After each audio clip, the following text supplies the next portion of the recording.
wake up every morning to hold a board meeting with my animals and plants on the farm. And they say to me, if you take care of us, we shall take care of you all the way to the bank. This I do diligently on my 1-acre farm that I practice integrated farming. Many times we believe that for someone to be a farmer, they need to have big chunks of land. And it makes economic sense because of the high yields they get if they look after their farms very well.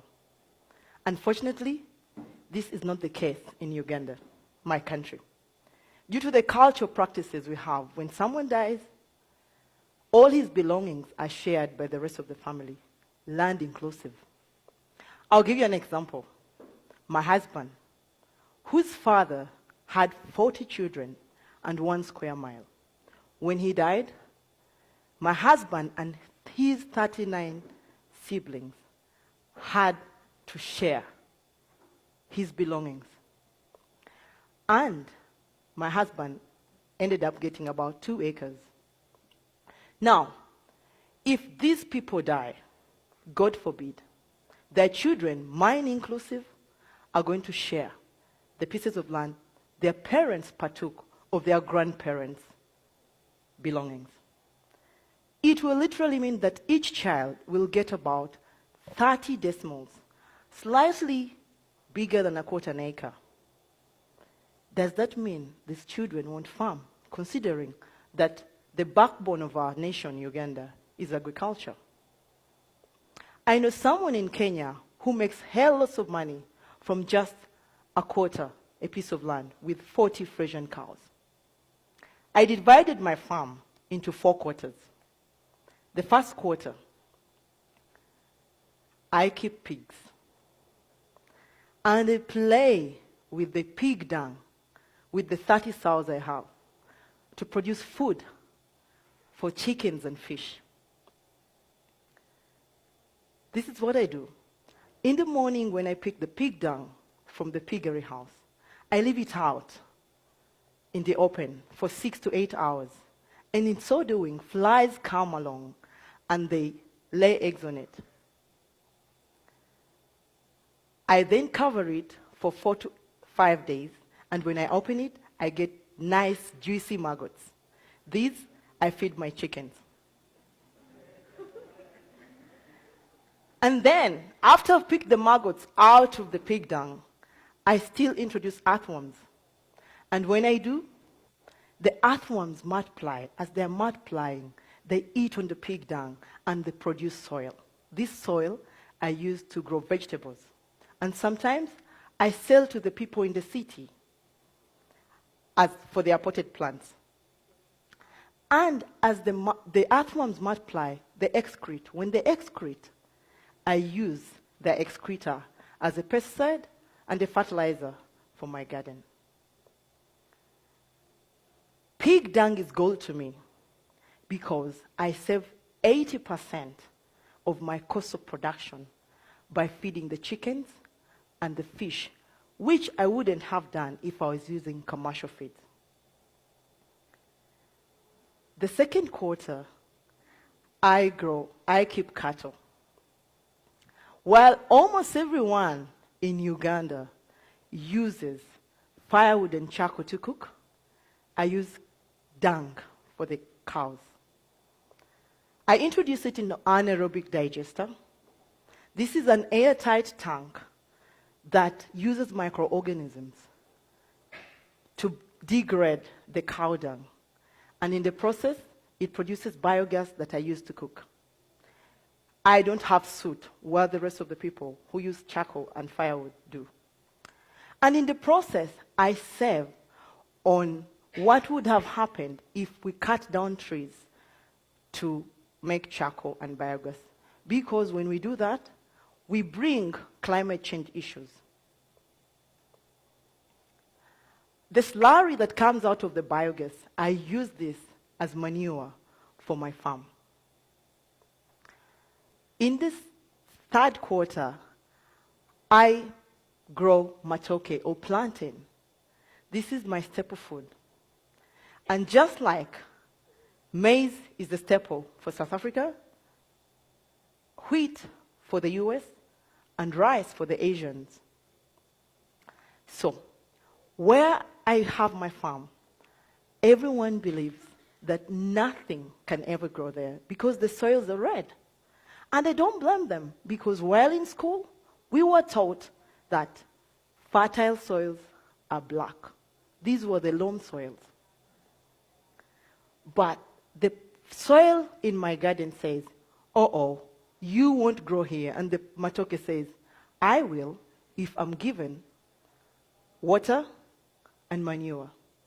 This I do by collecting all the urine from the pigs, all the urine from the cows, and the slurry. If I'm not mistaken, I'm the best matoke farmer in my country.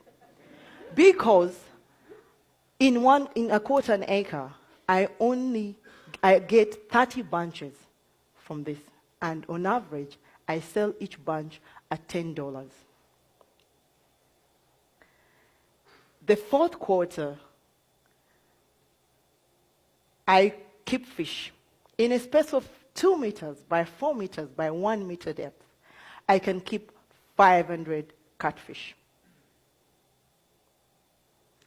I also do aquaponics. This is where water that comes from the fish goes through the plants, and as it goes through the plants filter it because they take the ammonia, the nitrates that were produced with the fish dung. So when it goes through the water and back, when it goes through the plants and back to the water or to the fish, it is clean, oxygenated water for my tilapia. Tilapia needs oxygen. In a space of 8 meters by 15 meters, I grow tomatoes, and I can have 4,800 kilos in 6 months, which amounts to about 2,700 US dollars. I also do hydroponics. This is soilless farming, where cereals like barley are used. They're sprouted and using germination, conditions of germination, that is air, water, and warmth. And when I do that, in 6 days, I produce food for my animals.